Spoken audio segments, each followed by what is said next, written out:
What is up, coordinators and naturals? I am just a simple Newtype, and in this episode we are concluding Gundam Seed Astray, Princess of the Sky. Last time, Lo lost his 150 Gerbera while trying to stop Ame no Mihashira from spinning out of control. Chess hires Kate once again as his bodyguard, and Mina decided that Kazahana will be the next Princess of the Sky. This time we learn of Fairness's big plan. He shares his Lord Astray blueprints with Zaft. Lo builds a tactical arms with the rare metals, and we get an amendment to the Declaration of the Sky. So let's get into this.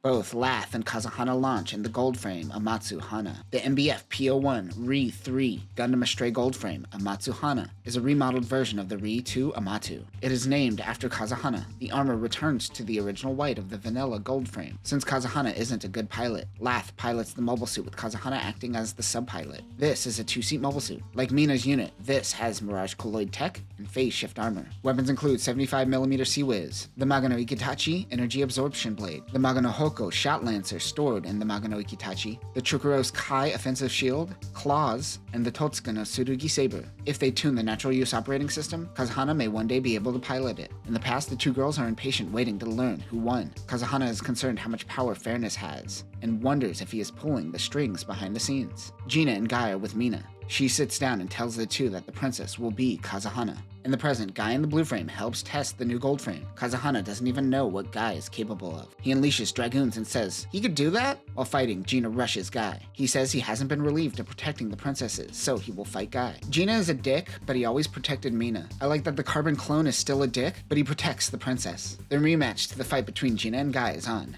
We haven't seen these two fights since Versus Astray. Kazahana tells Lath that it was Guy who killed the original Gina. She also explains something that Gina and others overlook. Guy made the final blow to Gina, but Lo was a part of the battle and helped disable his unit. I get he takes the Batman approach and never kills, but come on. The two girls try to stop the blue and Mirage frame. As they move in, Kazahana notices that Gina isn't going into his enhanced psychotic form. This all must be some sort of test. She notices that Gina is showing the two how to properly fight against the blue frame. The gold frame stops them. Gina was able to see the blue frame D in action. He just disappears on the battlefield using Mirage Colloid tech. Guy and the girls continue their test. If they work together, they can win. Lo, Kennard, and Elijah make it to Aprilius 1, where Zaft is claiming ownership of the rare metals the 150 Gerbera was made out of. They claim no civilians should have this. Fairness with Jess and Kate join them. He suggests that this be given to the people. They should divide it between Zaft, the Alliance, and Lo. The Guild of Commerce will manage distribution. Of course, Fairness owns the Guild of Commerce. Jess notes he knows how to make moves. 1/3 of the rare metals will be funneled to him. The girls use the Magano Ikitachi on Guy's dragoons. Guy goes in to attack, but stops short. He says that the test is over. The two of them work together really well. Mina took parts from her gold frame to make the Amatsu Hana. Mina's new updated suit is called the Amatsu Mina Complete, though I can't find any data on this unit. She wants to test her new unit, but Guy needs repairs first. She is informed of the outcome of the rare metals. Mina believes that these two girls are about to become enemies. Kazahana and Lath visit Fairness while they transfer the rare metals to the Alliance. Lo took his share to Ame no Mihashira, and Zaft is doing their thing with their share. The Guild of Commerce is the weakest of the three and easiest to attack. The girls' suspicions are correct as someone sends a warning flare. Helping with transportation of the rare metals happens to be Double V and is turned red. He uses the trio system to control Blau, Rot, and Geld. However, the three units are instantly killed.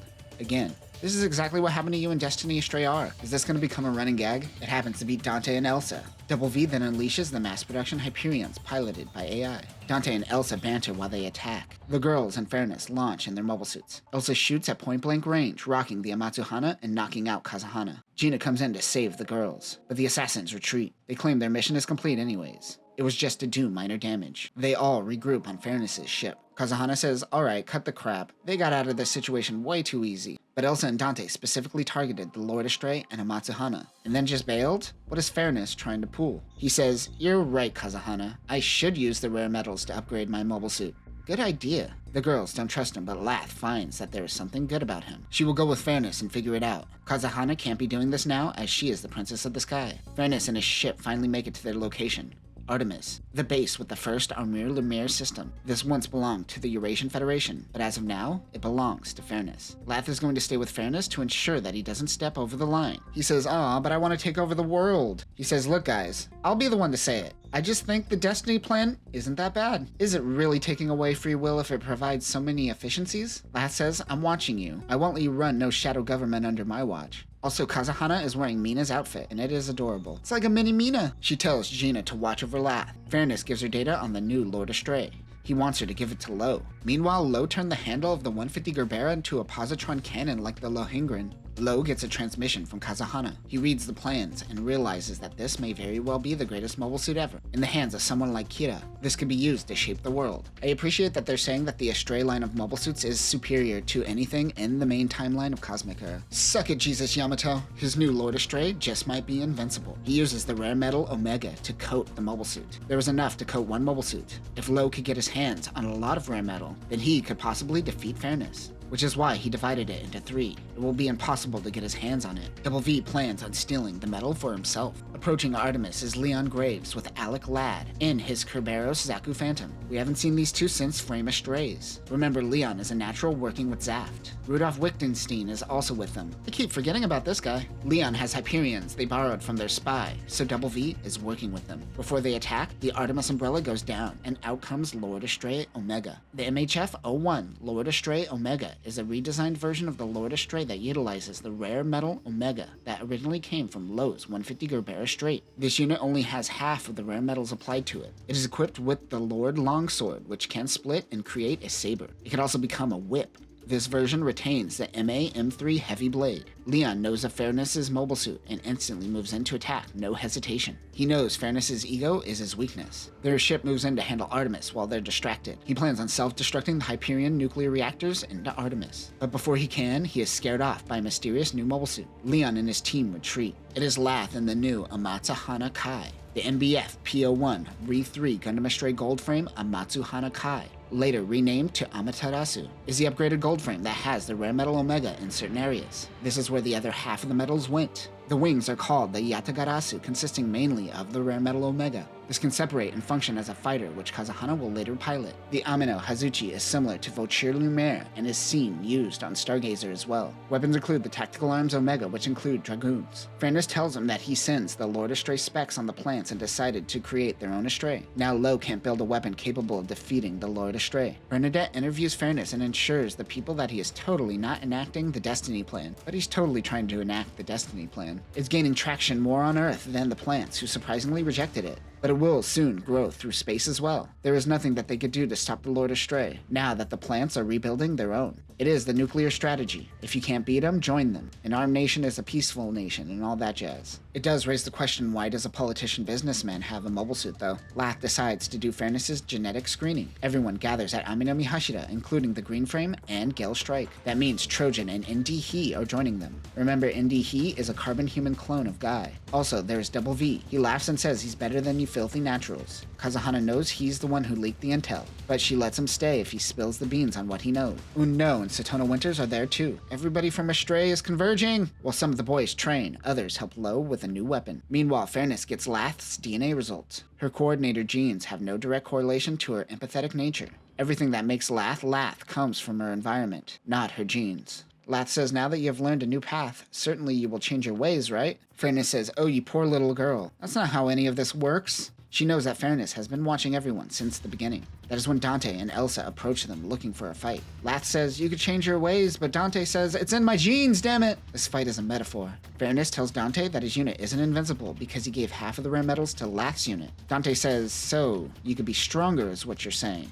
Well, screw this, I'm out of here. Like Guy, Dante wants to fight people at their best, and will refuse otherwise. Fairness explains the Yatagarasu to Lath. Back at Aminami Hashira, they learn that Zaft's Lord Astray is complete. Fairness knows of Zaft's Lord Astray, but thinks Lo and the gang can handle it. The Lord Astray Z is Zaft's version of the Lord Astray after given the blueprints by Fairness. This has a tactical arms in the shape of a Z on its back. It also utilizes the Lupus beam rifle used by Freedom and Justice.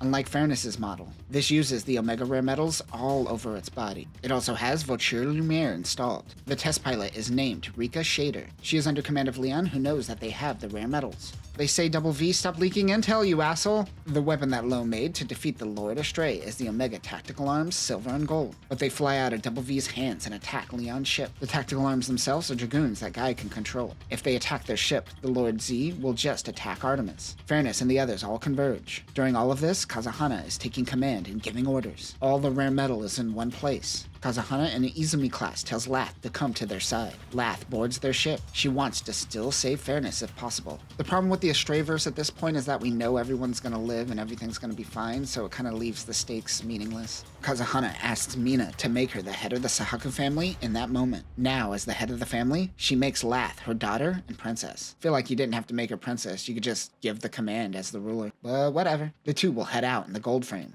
Mina renames it Amaterasu. They launch and face off with fairness. Amaterasu and Lord Astray have the same amount of rare metals. They are waiting for the balance to shift. That is when Guy and Lo throw the silver and gold Omega tactical arms at the girls. Both the gold frame and the Lord Astray go for the weapons. Fairness reaches out for the weapon, but it is grabbed by Mina in the Mirage frame. This is probably the best image you're going to get of the Mirage frame in Tyrant mode as well. While they fight, Lo aims his new Lohengrin launcher. He fires it at Amaterasu. It absorbs the power and it supercharges the mobile suit. Remember, this is kinda similar to the way the Vulture Lumiere propulsion system works on Stargazer. This allows Amaterasu to slice Lord Astray in half, but with its top half, Lord Astray grabs the tactical arm and stabs towards the girls. But Mina gets in the way and blocks the attack. She is badly injured. They get Mina help. She survives and says she would do anything to save her children. You know, Kazuhana actually has a real mom. Fairness decides that he will no longer go through with the Destiny plan. Even though you were saying you weren't going to do that, right? Okay, buddy. We learn that Lo was raised by Junkers, and he was supposed to be called Love, but the paperwork had a typo. Unno says a traveler once came to the graveyard talking about a son named Love.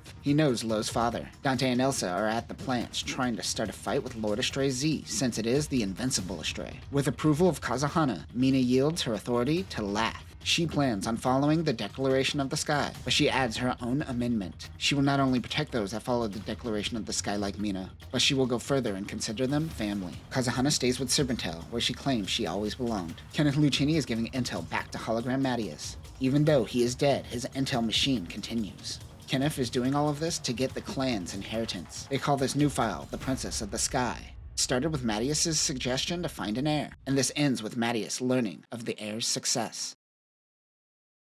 And that will conclude Mobile Suit Gundam Seed Astray, Princess of the Sky. I enjoyed this, but the Astrayverse is starting to get too big and unwieldy. This was the culmination of everything we have learned during our journey with Lo and Guy. However, this isn't the end. Next time, we are finally covering Mobile Suit Gundam Seed Astray, Freedom. A mysterious man asks Guy if he were to hire him, would he kill Lo? Lo faces off against Courtney Hieronymus, and the Junk Guild uses Genesis Alpha as a tool to launch ships to Mars. But that will do it for now, Newtypes. Remember, if this follows the Astrayverse model, the villain Fairness is about to become a wacky sidekick in the next story. Guaranteed. Peace.